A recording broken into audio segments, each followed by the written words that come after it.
வணக்கம். வைத்தியர் சிவராஜ். மூட்டு வலிக்கு நிரந்தர தீர்வு.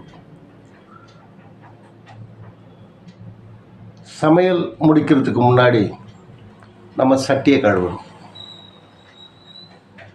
சாப்பிட்டு முடித்த உடனே தட்டு கழுவணும். நம்மகிட்ட வண்டி வாங்கணும்னா 500 கிலோமீட்டருக்கு அப்புறமா ஆயில் மாற்றணும், சர்வீசிங் பண்ணணும். ஆனால்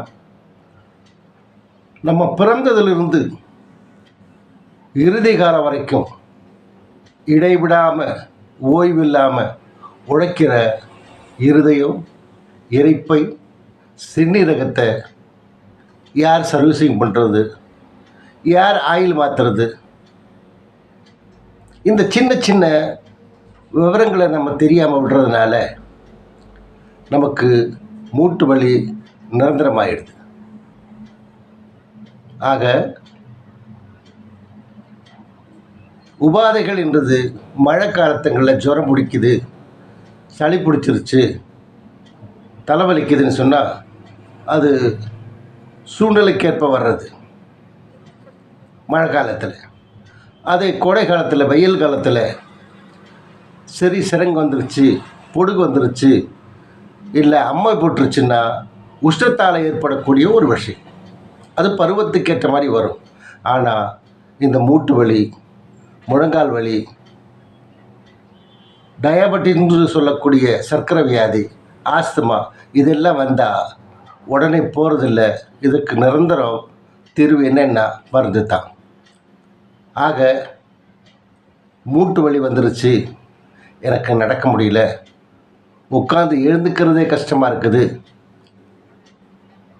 ரெஸ்ட் ரூம் போகும்போது உட்கார முடியல, அதுக்கு பயந்துக்கிட்டு சரியாக சாப்பிட்றதில்லைன்னு சொன்னால் அது ரொம்ப தப்பான விஷயம். ஆக இந்த மூட்டு வலிக்கு நிரந்தரம் என்னென்னா குல்கந்து என்று சொல்லிட்டால் 1 கிலோ ரோஜா இதழ்களை கொண்டு வந்து அது இதழ்களை மட்டும் எடுத்து சுத்தம் செஞ்சுட்டு 1 கிலோ கல்கண்டு, 1 கிலோ ரோஜா இதழ்கள், அதோட கூட 1/4 கிலோ கடுக்காப்பூ, 1/4 கிலோ வாதுமை கொட்டை என்று சொல்லக்கூடிய பாதாம் பருப்பு, இது எல்லாத்தையும் சேர்த்து ஒரு லேகியமாக்கி முதல்ல கல்கண்டை நல்லா பொடிச்சு ஜலிச்சு எடுத்துட்டு, அதுக்கப்புறம் கடுக்காயை பொடிச்சிட்டு கடுக்காப்பூவை பொடிச்சு தனியாக வச்சுட்டு, அதுக்கப்புறம் ரோஜா இதழ்களையும் பாதாம் பருப்பு போட்டு இடித்து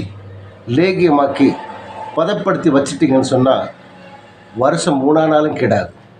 ஆக உணவுக்கு பிறகு ஒரு தேக்கரண்டி எடுத்து சாப்பிட்டீங்கன்னு சொன்னால் உங்களுக்கு ஜீரண கோளாறு இருக்காது, குடல் உள்ள மாசுகள் அழுக்கு இருக்காது, மலம் எளிதாக போகும், மூட்டு வலியே வராது.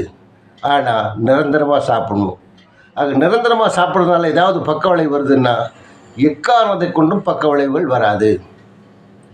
ரோஜா இதழ், கடுக்காய்ப்பூ, வாதுமை கொட்டை என்று சொல்லக்கூடிய பாதாம் பருப்பு, கல்கண்டு, இவ்வளோ தாங்க. ஆக முறைப்படுத்தி சித்தி செஞ்சு வாழ்நாள் முழுதும் உணவுக்கு பிறகு ஒரு டேக்கரண்டி தினமும் சாப்பிட்டீங்கன்னு சொன்னால் வாழ்நாளில் மூட்டு வலியே இருக்காது. கடுக்காப்பூவில் இரும்பு சத்தும் சுண்ணாம்பு சத்தும் நிறைஞ்சிருக்குது. பாதாம் பருப்புலேயும் இரும்பு சத்தும் சுண்ணாம்பு சத்தும் நிறைஞ்சிருக்குது. குடலுக்கு இதமாக இருக்கக்கூடிய அந்த பித்தத்தை போகக்கூடிய பக்குவம் கல்கண்டு, ரோஜாவுக்கு இருக்குது. அதனால் மறக்காமல் செஞ்சு சாப்பிட்டு அடுத்தவங்களுக்கு சொல்லிக் கொடுக்குமாறு பணிவோடு கேட்டுக்கிறேன். நன்றி, வணக்கம்.